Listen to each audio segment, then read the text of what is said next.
Hello friends, আবার আমি চলে এলাম কিচেনে। আজকে আপনাদের দেখাবো সর্ষে ইলিশের পাতুরি। আমি প্রথমে মাছগুলো ভালো করে ধুয়ে নিয়ে তাতে এবার আমি নুন হলুদ ভালো করে মাখিয়ে নেব। আপনারা দেখতে থাকুন এই ইলিশের পাতুরিটা আমি কিভাবে তৈরি করছি। আপনাদের ভালো লাগলে আপনারাও নিজেরা ট্রাই করে এবং বানিয়ে খেয়ে দেখবেন কেমন হয়। আশা করি ভালোই হবে। আমি নুন হলুদটা ভালো করে মাখিয়ে নিলাম। কিছুক্ষণ আমি এইভাবে নুন হলুদ মাখিয়ে রেখে 2-10 মিনিট রেখে দেব। তারপরে আমি এই ইলিশের জন্য আলাদা মশলা তৈরি করব। দেখুন ইলিশটা নুন হলুদ মাখানো হয়ে গেছে।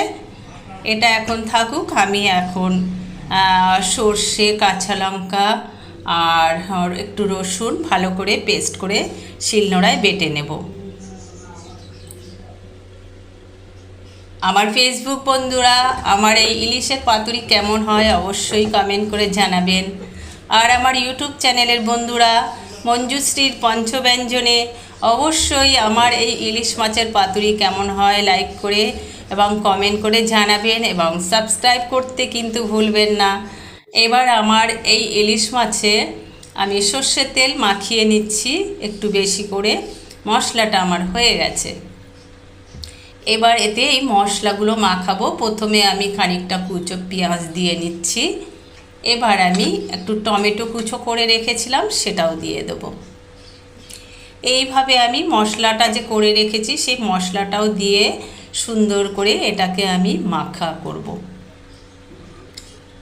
তাহলে পেঁয়াজ আর টমেটো কুচো আর সর্ষে, কাঁচা লঙ্কা আর রসুন বাটা আর কাঁচা সর্ষের তেল ভালো করে বুঝে নেন। আমি এটা একসাথে সুন্দর করে প্রথমে মাখিয়ে নিলাম। এবার আমি একটা কলা পাতা রেডি করে নেব। বাস মাখাটা আমার প্রায় হয়ে গেছে সুন্দর করে। এবার একটা 2 পিস কলা পাতা আমি নিয়ে এসেছি আমাদের নিজেদের গাছ থেকে। এবার সেই কলা পাতাটা ধুয়ে ভালো করে তাতে প্রথমে আমি একটু সর্ষের তেল মাখাবো। বাস ইলিশ মাছ আমার মাখা হয়ে গেছে। এবারেই আমি পাতাতে একটু সর্ষের তেল দিয়ে নিচ্ছি। পাতার উপরে আমি পিস পিস করে সাজিয়ে সুন্দরভাবে প্রথমে একটা থালির উপরে কলা পাতাটা রেখে আমি মাছগুলো সাজাবো। খেতেও যেমন টেস্টি, দেখতেও ভীষণ ভালো লাগছে।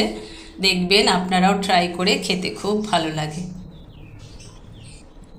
বাস ইলিশ মাছগুলো আমি সুন্দরভাবে পাতায় সাজিয়ে দিলাম।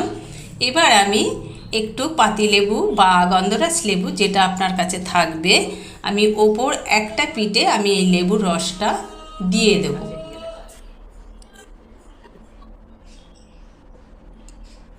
আমার পাতায় সাজানো হয়ে গেছে ইলিশ মাছটা। দেখতেই পাচ্ছেন খুব সুন্দরভাবে মাখানো হয়েছে। এবার আমি এই লেবুর রসটা ওপরে ভালো করে দিয়ে দিচ্ছি। এবার আমি গ্যাস ওভেনে একটা চাটু দিয়ে দেবো। তাতে আমি এই কলা পাতাটা আস্তে করে সুন্দরভাবে বসিয়ে দেব।